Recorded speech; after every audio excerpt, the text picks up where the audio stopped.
tawo. Ato yung duha ka tawo nga nagapadulong, nagpauli na sa Jerusalem. Kato sila, milakaw sila during pagkuhan ba kay Jesus Christ, kay ilang magipatay si Jesus. Ang bahan ay sila. Ang bahan. It's very kuhan yan. Oo, yan, very easy oh. Kaya ako nang i-relate. Sige. April, Lunes, Magkarayot dito sa anak niya. naman di ang bahan. 7. Yan, sige. Si Sister, si Brad. Ang pagbasa sa Di siya kita ito. At may kaawit.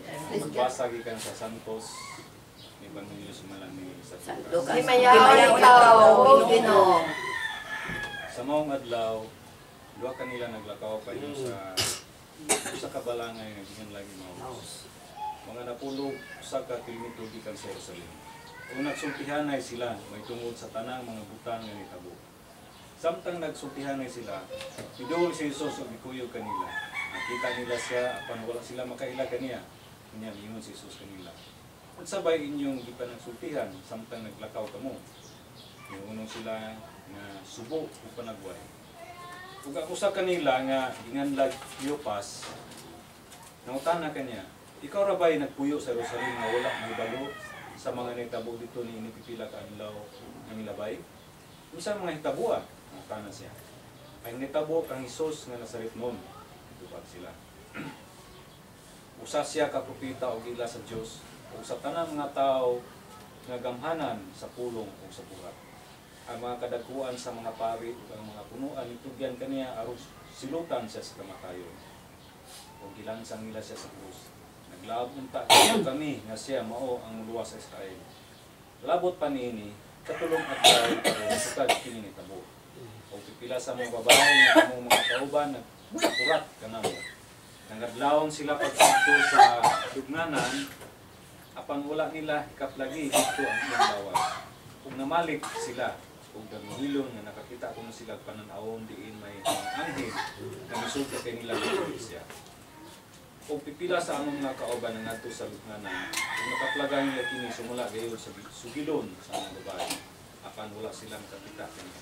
Kunya mingon si Jesus kanila, pagkabuang gayon ninyo, pagkalugay ninyong mutuo sa tanang gisulti sa mga propeta. Dili ba kinahanglan man nga magantos ng Mesiyas ninyo mga butangan, kung niya mosulod sa iyang himaya? Kung ipasabot ni Jesus kanila ang gisulti may tungod kaniya sa tibok kasulatan, sugod sa mga basahon nga isulat ng Moises hangtod sa mga sinulat sa tanang propeta. Yatong tumura, doon na sila sa balangay nga ilang atuan kung nagpasabot si Jesus nga daw padayon lang siya sa unahan. Pan ihawiran nila siya ug ingnan. Anilang ta na mahulay kay hapit na mga gabi. Musa midayon siya o nagpabilin uban kanila. Sa ilan nang pagpanihapon mikuha siya sa pan o ikanalanginan niya kini. Niya gipikas-pikas niya o gihatag kanila. Diya nabukay lang mga mata, nakaila sila kaniya. Apan nahanaw siya. Nag-inanay sila, dili ba ingon o may kalayo nga nagilaab sa atong singkasan sa iyang nagsulti siya o nagpatinaw kanato sa kasulatan dito sa dalan.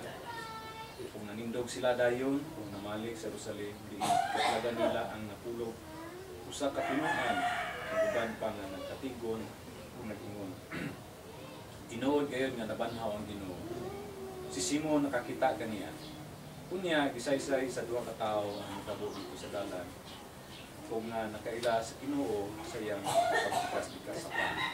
Ang pulong sa Ginoo. Ang Ebanghelyo sa atong Ginoo. Dahil ko ikaw, Kristo. Sige manlingkod kita no, og atong ambit-ambitan ang wala ang mensahe nga atong natutungog karon. Muna ko gamay ha. Yes.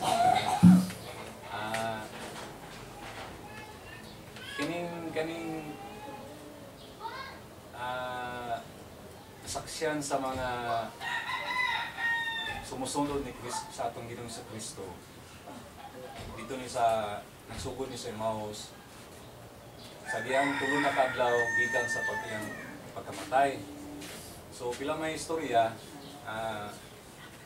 isaad man ang Ginoo nga siya mabanhaw yun. So naitabo gayon nga ang Ginoo nabanhaw. Pero ang iyang pagkabanhaw dili na sama sa katawo nga physical gyud nga makiguban sa kanunay sa pagsamkon. So iya lang nga managna naman sa kanitong panahon na ang usa ka Mesiyas, usa ka propeta sakiton siya apan mabanaw sa tulong adlaw musaka sa langit. So dinhi netabo nga nagpakita siya sa makadiyot aron iyang i-prove nga ang iyang ipanulti sa buhay pa siya tinuod yun. Pero ang importante din nga ang pagkabanaw sa atong Ginoo mo'y angay natong ikalipay tungod kay sumala sa iyang gisaan nga mabanhaw siya ang iyang mga pagtulunan, mga promises sa mga tao dili lamang sa iyang panahon nga buhay pa siya sa nagtiguban sa mga apostolis kundi hangtod sa tangkuran. Usa kini niyang adlaw sa pagkabanaw sa Ginoo nga atong isaulog ani Hallelujah.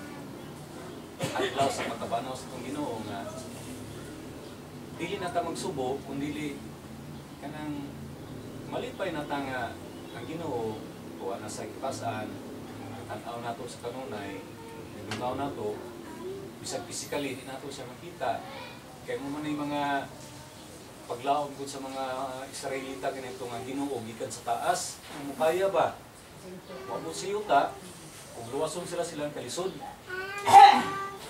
luwason sila sa mga pagdawdaog sa mga nagkalain-lain nga mga tribo pero ang Ginoo bisag dili nato siya makita nga manaog kan sa langit pero ato siyang gilauman nga kanunay nagauban sa kanato kay ato mang ma-experience, ato mang matagag-prueba sa itong mga experience nato sa kinabuhi na kasalitan nato nga ang Ginoo daghan kay mga milagro nga gipakita nato daghan kayo wala nato di na nato ma-count no kanilang hangin no libre yang gihatag sa ato walay bayad tagaan na niya kusog lahutay bisag natay mga kabilinggan sa mga panglawas problemas pamilya yatang giagak sa kanunay bisan tulog wala na siya din to makita pero sa kalangitan na siya nagsugtong nato o pansin nato nga sa atong pasalamatan ng Ginoo nga siya nag-auban ka nato sa kanunay tiliwala sa atong mga kasaypanan nga kamatay siya kaambita sa iyang pagsakit at mga katigulangan ng pagkaroon nga kasaypanan nato ang Ginoo dili mang ginuntanon ang iya lang nga sa atong pagtuo niya by faith atong inuklugan mapanandungan yung pagkabalaan o ang iyang mga gisaad atong gilauman gyud nga kanunay ang Ginoo maghaka nato kalinaw ba kalinaw sa una kasing-kasing spirit, mind, and body tanan ang hingpit ang Ginoo na sa iyang tanan magpasalamat nga sa unang simana sa ikan sa Simana Santa niyata nakatapo karon nata sa panimalay nila ni Kuan yung mga pamilya so, salamat sa Ginoo nga siya nag-auban nato iyatang gidasig sa tuog atay mga daghang mga kulian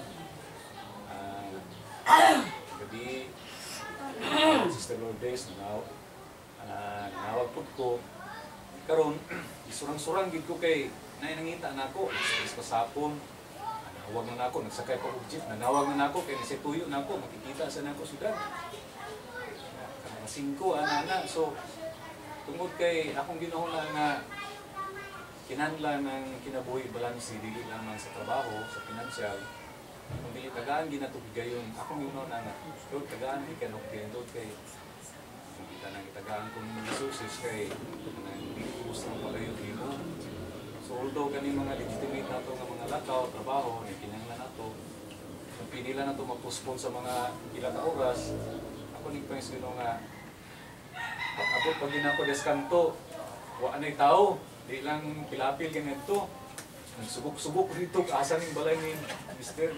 ng tinamidalyo antod at gitutulan gikos Ginoo nga makani din nga wala gid ko ma-atras ko balag makabot dito lolo kapit mo naman basta kay fulfill na ako ang akong kanang kaning panahon sa Miyerkules nga kausaraso sa semana buot ko nga